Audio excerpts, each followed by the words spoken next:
Arwa, first of all, just update us on what we know about these bombings.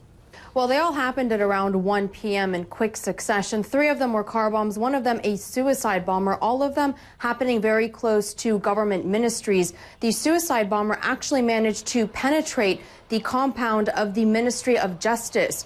And officials are saying that this is quite significant because not only is it the first such attack, such coordinated attack that we're seeing taking place in Baghdad in around a year, but also because the area where it took place is amongst the most secure in all of the country. This is an area that is not very far away from the heavily fortified green zone. It is an area that has many checkpoints that do cause quite significant traffic jams. There are security convoys that go back and forth. So people are very concerned. And for 3 hours after the attack took place, you could see dark plumes of smoke over Baghdad.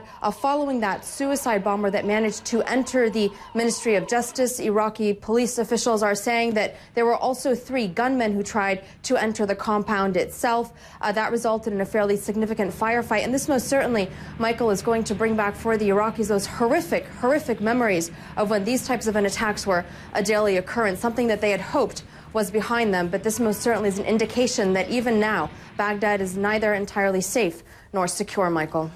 And of course, that brings us to the obvious point. It is coming up on the 10th anniversary of the war in Iraq beginning. As somebody who spent so much time there, years there, and who was there just recently, I'm interested in your take on what it's like on the ground there in terms of how the people are feeling, their fears, their concerns.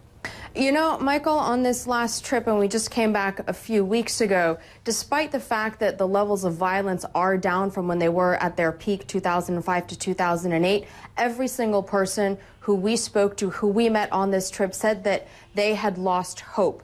Because for them, it is not being defined by the violence. Right now, it is about the quality of life and the future that one can expect. Of course, the violence still remains a great concern. There are grave worries that sectarian tensions could somehow reemerge. But at the same time, they are now dealing with a society where there has been so much psychological impact, such a degree of distress that many people say that they literally walk around the streets and they feel like they're aliens in their own country. Added to that, corruption is so rife at just about every single level that people cannot move further, or they feel as if they can't move further unless they are willing to be corrupt themselves. Additionally, for the youth, there's very little room to truly expand. We visited a family that was one of the Baghdad elite, a woman and her 2 daughters who had always stuck it out through the worst of the violence, always had faith and conviction in Iraq. And she was saying that she too, at this point in time, had just about lost hope. And it's really heartbreaking